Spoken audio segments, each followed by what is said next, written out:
Hey, everybody. Welcome to Studio Day Heffrey and Studio Day Bryan Broaddus. It's good to see you guys. This is not called Trust the Tape, I don't think, because that might be copyrighted or something, or someone's intellectual property. I don't know. But hi, I'm Jeff. That's Bryan. Hi, Bryan. Hi, Jeff. You mind if I read some words real quick Sure, go ahead, to man. take care of some business? Yeah, go ahead. This is Bryan Broaddus, of course, of the G Bag Nation, 2 to 7 on 105.3 The Fan, your flagship station of the Dallas Cowboys. I'm Jeff Cavanaugh, I'm a YouTuber. And this hat is from Melon. And if you go to melon.com, melin.com/Cowboys, 30% off discount code for the greatest hats on planet Earth. Yeah, it's an above water hat. It's also an underwater hat. If you went underwater and you came above water, wouldn't nap your snack because this hat is safe. Lasts 5 times longer than a normal hat. Kick-ass hat. Activewear hat. Darn straight. Does it look good? Yes, it does. Melon.com/Cowboys, 30% off. Okay, anyway. That is a good-looking hat, man. Thank you. They sent me a Seriously, few. I mean, I love the bill and I love the shape of it. Yeah. It is. It's a good shape. And I've in the last 2 weeks, I've golfed 4 times, 5 times. I've volleyballed twice. You don't see a sweat stain. Not You at show all. don't. No, that's a beautiful, beautiful hat, man. Go online and get you one of those. You could fall overboard while you're fishing, Bryan. And this hat, you wouldn't even lose it either because it'll float. It See floats? that? It floats. That's right. Give me that. Give me that site again. I get to go to. Melon.com/Cowboys, 30% off. Yep. Right after this show, I'm going to get me one of these bad boys. Well, I can probably get you one. I can't get everybody one, but I can probably get you one. I appreciate that. So as I was farting around and I was thinking about Cowboy things to talk about on May 10th, one thing that I enjoy doing is following at Bryan Broaddus on social media and seeing the things he says and just being like, I wonder if I could just make him expand on some of the things that he says. And of course, you can't do things without a name. So I was like, what about Thoughtus of Broaddus? Thoughtus Broaddus. Broaddus Thoughtuses? Something. There's something works. there. Yeah, anything works like that. There's something there, and I don't know what it is. How about Ask the Idiot? Ask the Idiot. Yeah. That's also about the exact same thing. Yeah. There you go. So I have a few things that I wanted to ask you about today, Bryan Broaddus. And one of them is, no, I'll get to that one later because it's funny. It's stupid. I want to ask you about Mike Zimmer Yes. because I've enjoyed watching your commentary on Mike Zimmer. And I had talked myself into over the last year that I didn't know if Dan Quinn would get a head coaching job. Like he tried before and he didn't get it. And will he get one this time? Sure. We always think, oh no, watch out. Their coordinator's going to get all the jobs. And he did get one. And I was unbothered. Like I think Dan Quinn is good. Yeah. I like him. I think I like him more than I think he's great. Yeah. Like I think he's a lot of fun and I think players like playing for him and all those things. And he's super cool. But I didn't care that they were going to lose Dan Quinn, really. I love that they get all the turnovers, but there's also failures against, the Shanahan-style offenses. There was a consistency down to down that I was just kind of like, yeah, it's great that you force all these turnovers. You also kind of don't do great on a play-to-play basis. So I've seen you commenting on Mike Zimmer, and it seems like you love the man. And so I just wanted to ask you, how confident are you that Mike Zimmer is going to kick ass for the Cowboys?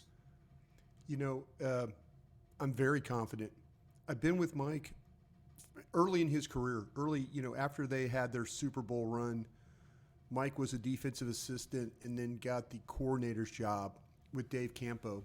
And we didn't have great defensive players, but Mike kept our team in games with our defense. No disrespect to Dexter Coakley, that win, Greg Ellis, guys like that. They were good players, but overall, we didn't have the type of secondary that they had in the Super Bowl. Darren Woodson was, in the latter part of his career, and we didn't really help him all that much. Mike took that defense and kept it in the top 10, kept us in games. Then Bill Parcells came in, and Bill told Mike, he's like, listen, you can run this 4-3 one more year. Next year we're running a 3-4, and you better learn it. What'd Mike Zimmer do? With undersized players for a 3-4, once again, a top 10 defense. Never called a 3-4 defense in his life. But what did he do? He mixed coverages with fronts and masked any problems that we had. And it was amazing. And Mike is the thing that got me excited about Mike was I know the attention to detail. I know the accountability. I know the fact that he is not interested in being your friend. He's interested in being your coach and getting the best out of you. Nothing against Dan Quinn. Dan Quinn has a style that's much different than Mike Zimmer's. It'll be interesting to me how these styles, how they play out. I think that after the Green Bay game, we saw some defensive issues, things that we hadn't seen all year. We saw busts in coverage. We saw things with missed tackles, not being in the right place, just assignment errors. That's not Mike Zimmer. Mike Zimmer is very much a buttoned up, if you don't know what the hell you're doing, you ain't playing for me guy. And so I think he's always found ways to use his personnel, like he could use a Micah Parsons, like he used an Anthony Barr or any of the others. I mean, Mike had great success at Cincinnati with their front, success at Minnesota with that front, with Griffin and guys like that. He mixed and matched that thing. Harrison Smith at safety. I mean, he had some legitimate good players, but he also had a really good scheme. And I think that Mike is, I've said this on a couple of platforms, Jeff, Mike Zimmer might save Mike McCarthy's job. That's how strongly I feel about this. Oh, so now what does it take to save Mike McCarthy's job, I guess, because it's going to be hard for this team to be better. Yeah. Well, on paper, and that maybe that's your point, is that even though on paper you're not going to have as good a personnel this year, Yep. You think they could get better results? He's going to have to find a way.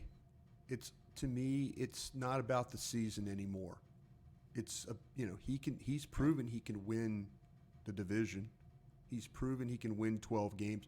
Matter of fact, Mike McCarthy, if we were in Carolina, Arizona, Atlanta, I've said this, they'd have a statue in front of the stadium with all the wins that he's had so far.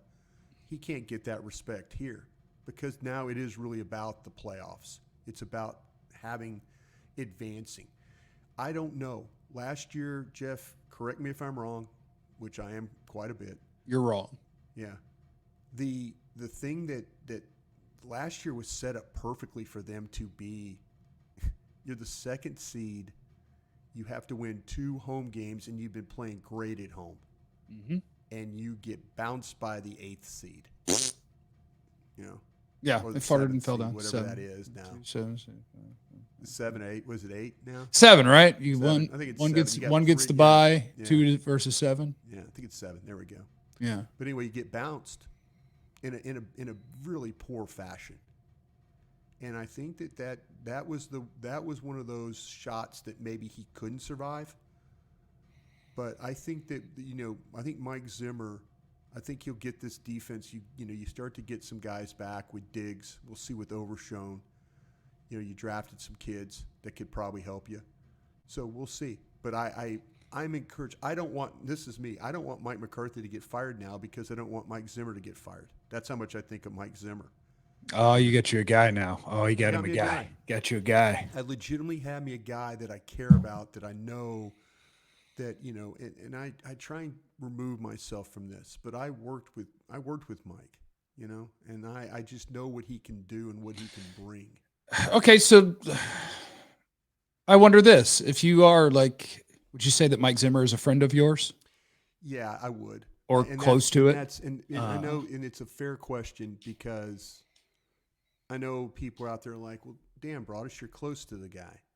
And you get close to people. That's okay. I worked with Mike for a long time, and I feel like, but, Mike left here and went and had success. Mike was a successful NFL head coach. He didn't have playoff success, and they had some things happen along the way. But, at the end, it didn't turn out good for him. But you look at everywhere Mike's been, they've had success. And I think he could do the same thing here. Mike's not looking at this as trying to survive the job and, we're just going to get another year. Mike is really trying to Mike is trying to take this defense and make it even better. And I know that's how he operates. All those years of being with him when he didn't have the good personnel, when he didn't have, like when we were in Dallas, I'm sorry again, Dat Wynn and Greg Ellis and those guys. I'm sorry. Shots fired at Dexter Coakley. Yeah. Man, but that's what I'm saying. Parcells is telling him, all right, bro, if you want to stay around, you got to coach this 3-4. And he did. He adapted. He did and I can see him doing the same thing. He's so buttoned up. And you mentioned the friendship thing real quick. Yes, he's a friend of mine.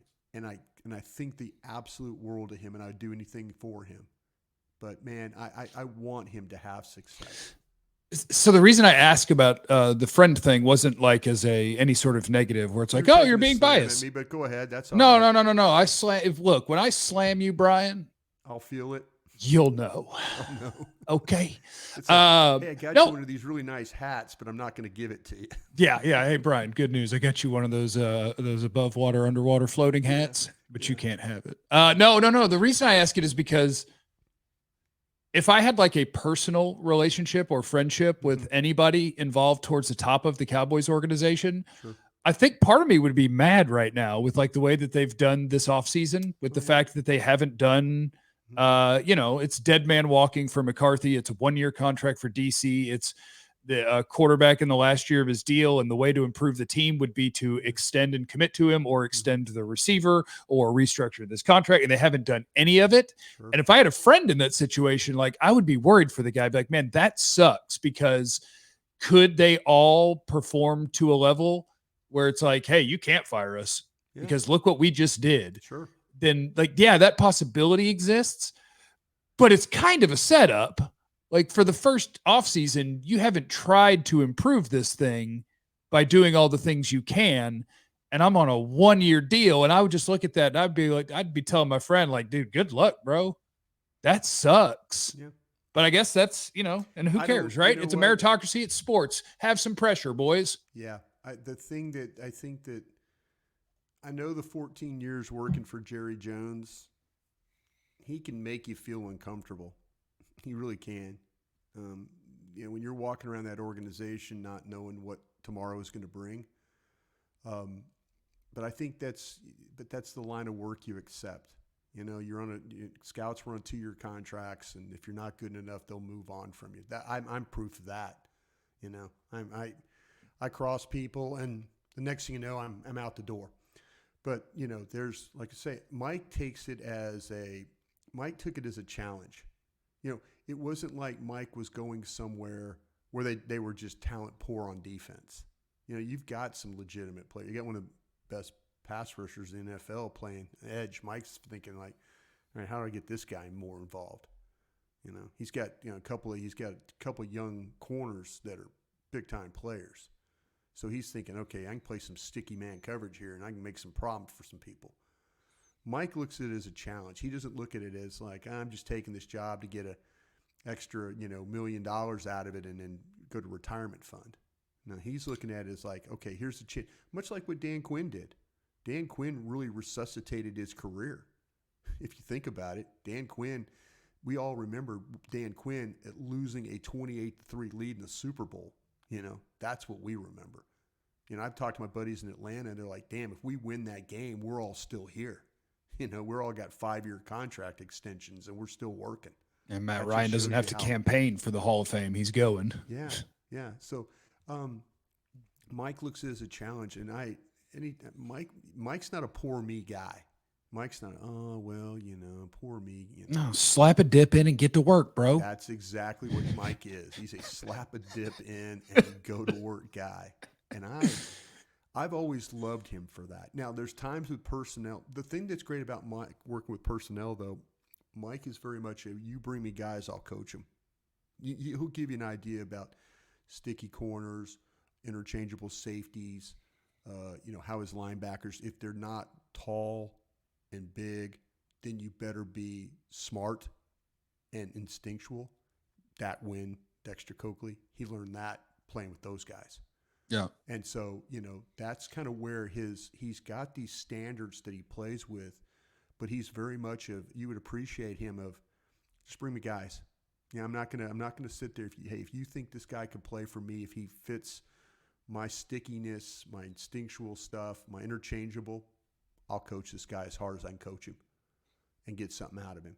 So as a scout, you really appreciate it. That's why I fell in love. There were a couple of times with Mike, though, I'm like, he would argue about a player.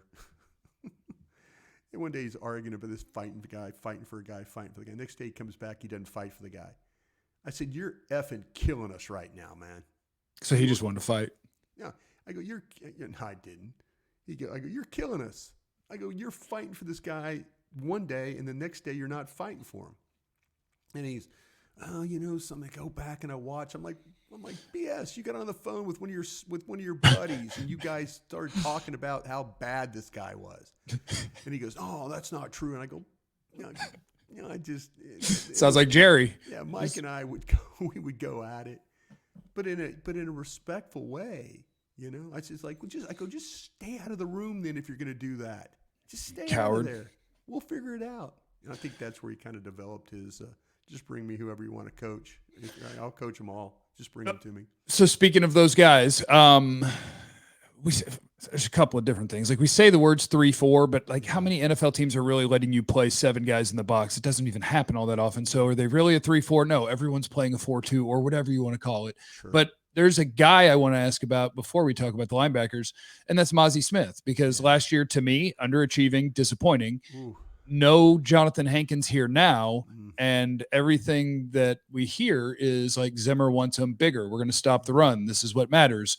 You're worse at defensive tackle. It's Osa and Mazi. And I don't know, do you think that there is something about Mike Zimmer that could bring something better out of Mazi, especially considering Mazi can't exercise right now? Yeah. And I don't know, do we give him the benefit of the doubt for that? Does that mean the shoulder was banged up last year and it's part of why he struggled? I worry about a guy that you're banking on to be your nose because there's no one else here. And it's like, yeah, he's going to be our nose. I know he wasn't very good as a rookie, and he won't be ready to do anything until training camp, but don't worry, we're fine. Does that worry anybody? Yeah. And I talked to Mike about this because I asked him, I said, you going to play this guy as a 1 or a 3? And when I say a 1 or a 3, for anybody that's listening that might be interested, the 1 techniques are usually the heavier guys that play like as the nose, that play on the inside shoulder between the guard and the center.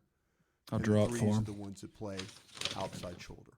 So just in case. I'll draw it up for you guys. Just in case you wanted to know these things. I got it. I'm on it, You Brian. going to draw it up for us? Yeah, I'm going to draw it up for you. But yeah, that's where, when asking Mike about that, I said, hey, what do you envision for Oz? He says, I'm going to get him back to playing a 1 technique is what I'm going to do. All right. There you go. That's our offensive line. I don't know what sort of corporate document I'm using here, but the center is the X, and there's your 1 technique. He's between the center and the guard, and the 3 technique. We say over the guard, but he's usually kind of over the outside shoulder. But don't worry about it. Either way works. Inside shoulder, outside shoulder. So, so there you go. There you go. That's a really good example. Appreciate it. See, one guy, real big, because he's between 650-pound a man. Jeff, very big. Remember when people used to tell us that we talk over people's heads? Yeah, that's why I stopped. That's why you did a great job of stopping. You say 1 and 3, and then you stop, and you go, and by the way. Yeah, there's things, trust me. I mean, we're talking hockey now on our shows, and somebody says some hockey term, and I'm like, well, okay, what is, it's not an icing or anything like that, but there's certain, like I was learning in basketball, like double screens, high screens and stuff like that. I was like, oh, okay, that's interesting. What's the high screen? It's a staggered screen. What's that? But anyway, you have to explain. But anyway, going back to Mazi Smith, Mike wants to play him as a 1, and that's what he's going to try and do. And you're right. There should be concern. There should be some concern, though, about Mazi's well-being, though, Jeff. Oh. And well-being is something that people deal with. When they deal with, with having success, maybe not having success, struggling with, the pressures of things. So yeah, there's things of a young player when you deal with the expectations and then where you're at can be a little rough on players. And I think that they're trying. Are you claiming they're human?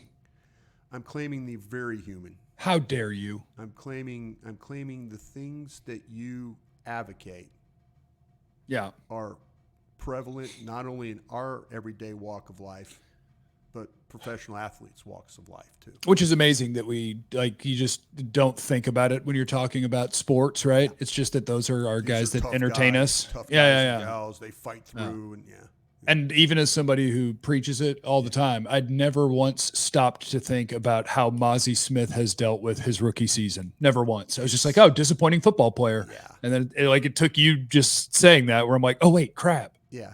How does that go in your brain? How are you doing? You will close this program with very, very true words. Be kind to everybody. Yeah. Be kind. Or else You don't I'll know track what you others down. are going through. Yeah. And I believe, talking to some folks in the organization, that Mazi, there was some times where it was very, very difficult for him. And you could see it. I know there were times in the locker room after games, he was very emotional about how he played or what and that's tough on a kid because expectations. Look what Dak Prescott deals with every week. Oh, every yeah. day. Yeah. He deals with shows on ESPN that are lined up talking about him as a player. And Dak's, Dak doesn't show it on the outside, but inside, nobody wants to be criticized. I mean, you and I doing this program here, we love when people chime in and say, man, love seeing you two together working. Makes me smile, makes me happy, and that makes me feel good.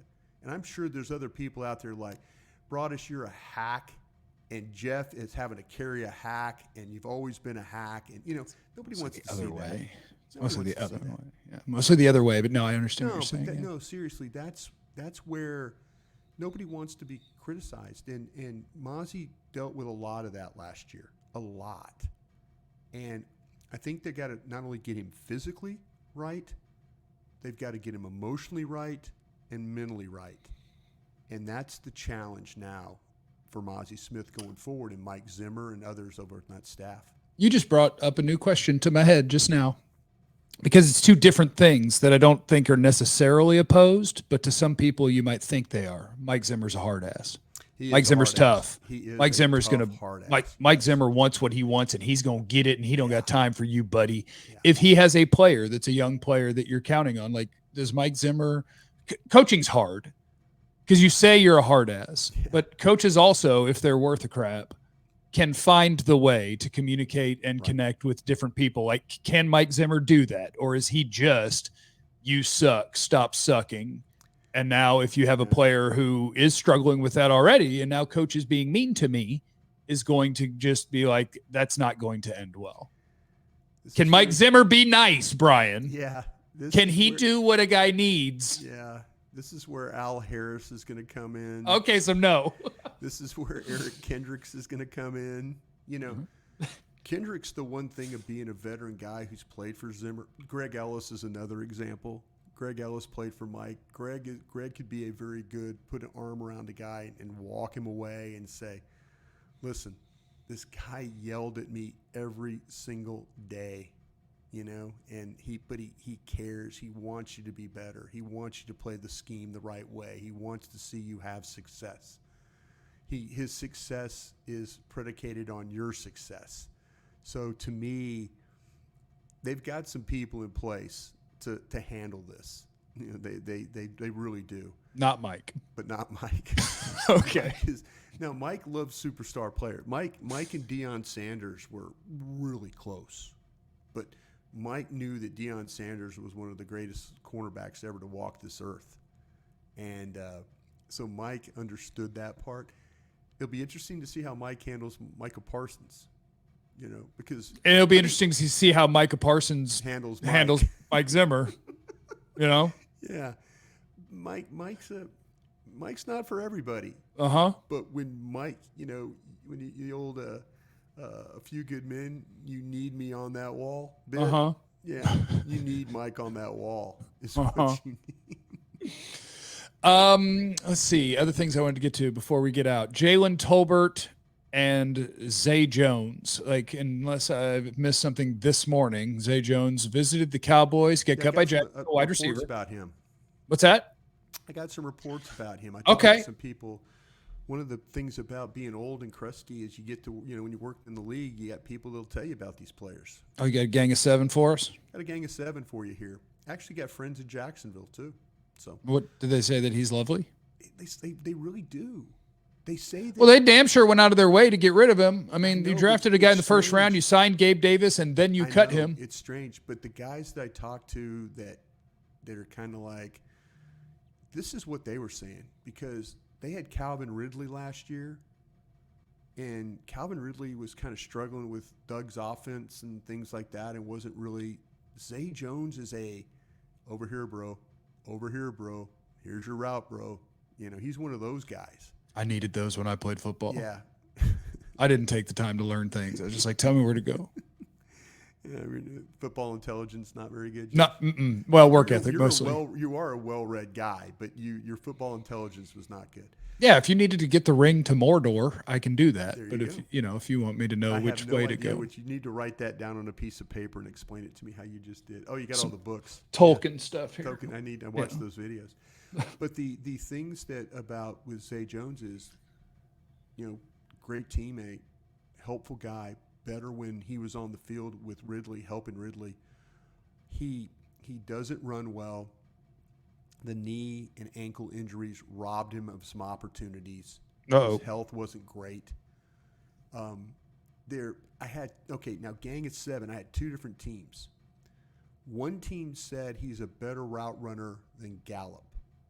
Well, Gallup lost the ability to run routes basically with his knee. Yeah. So one team said better route runner. One team said limited route runner.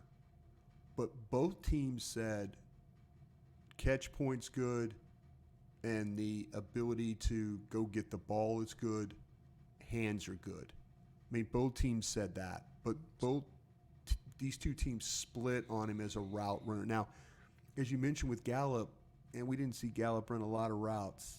At the end, it just seemed like the slant. Run down the field, run a slant, run a stop. Yeah, that he didn't have. It was very limited what he was doing. But both teams that I talked to were saying, hey, thumbs up if you're going to add. One team saw him more as a 4 than a 3. But that's what the Cowboys are going to have, right? They're going to have a 1, a kind of a 2, and then a bunch of 4s that you hope to God. You're my wide receiver expert. I thought he was going to be good. And I don't, I guess you're not writing – I'm not writing him off. You're not writing – well, you might be. I don't know. I'm not writing him off. I'm just wondering, wouldn't it be – they are. That's what I wonder is, how do they feel about him? Because if they don't feel good about him and they're interested in all these other guys, then it's kind of silly if it's not Zay Jones that they haven't put more effort into doing something there, and that they're just going to run out guys that they don't feel great about. And I don't know, maybe they do feel great about him and they're just like, hey, Zay Jones is available. Why not? Why not check under every rock? I don't know. But it just seems to me that having some sort of veteran presence that you feel would be fine as a guy that plays 30 or 40 snaps in a football game would be better than not. Yeah. Or is that blocking? Do they view that as blocking their young guys? I don't know. Man, Flournoy, they draft him. You're looking at Zay Jones. They've got some of these young guys that they kind of. Durbin was a guy they talked. I mean, there was some buzz about some of these guys that they had. So, I don't know. I think this is more about Jeff for another day. Probably the conversation of what players really need to step up. Stephen Jones keeps talking about players, not only these players, the current players, but players that were drafted 2-3 years ago. Tolbert, Sam Williams.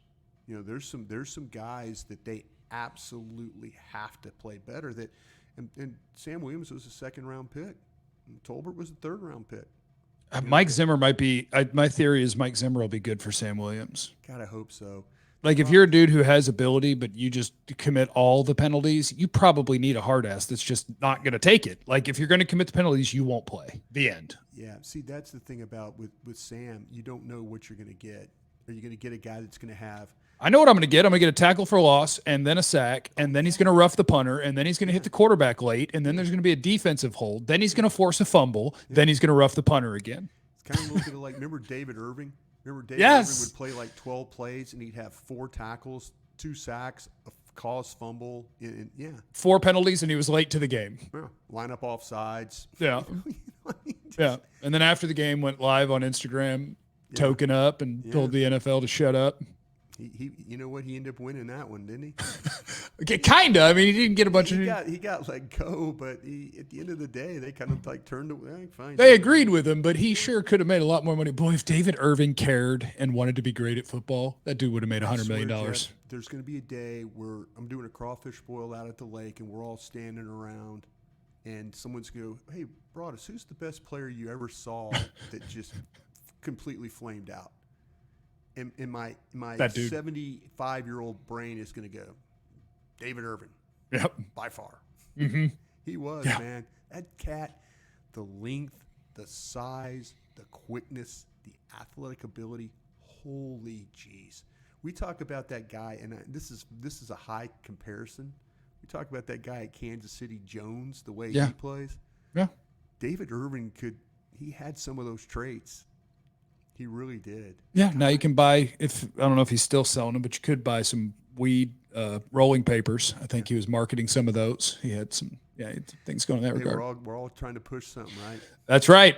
Get you a melon hat. Melon.com/Cowboys. All right. So we got a bunch of them melon hats, please. We got more stuff to talk about next week. Yes, absolutely. Next week, every Thursday. Yeah, Thursday's a good day. I mean, I'm just it's if you want me around, like I say, your viewers might say, why? Yeah, we just had to figure out, is Bryan Broaddus good enough for YouTube? You know? Like, he can do radio, but is he good enough for YouTube? We'll find out. I got to develop some better stick, you know? I mean, we get you some shtick. We get you some good shtick. Yeah. Give me some stick. We can do some. Let's do this. I costumes. absolutely love being on. I love your platform. I love working with you. You're one of my best friends, and so anything we could do to continue to chop this thing up. You know what? It's going to be training camp before you know it. I know. We're going to be. You bet your ass I'm going out there. I'm going to go by myself. Oh yeah. There you go. Maybe we can do some sit down shows out there too. Oh yeah, and we're gonna see. Will they tackle me when I try to go into like the media area, and they'll be like, "This is not for YouTubers." We'll find out. No, you got a good relationship with those guys and gals over there. They like you. We'll find out. This is Bryan Broaddus, 105.3 The Fan, G-Bag Nation, 2 to 7 p.m. Check them out today or whenever you like. And so with that, I bid you remember, you have no idea what anyone's going through, so be cool to everyone. We love you. Be easy. Bryan, do you have a catchphrase? Nope, you covered it all. Thanks to everybody out there that takes in our podcast here. We love you too. All right, we're gonna have to get you some shtick. We got to get a better catchphrase. All right, here we go. Figure it out, man. Give me some time.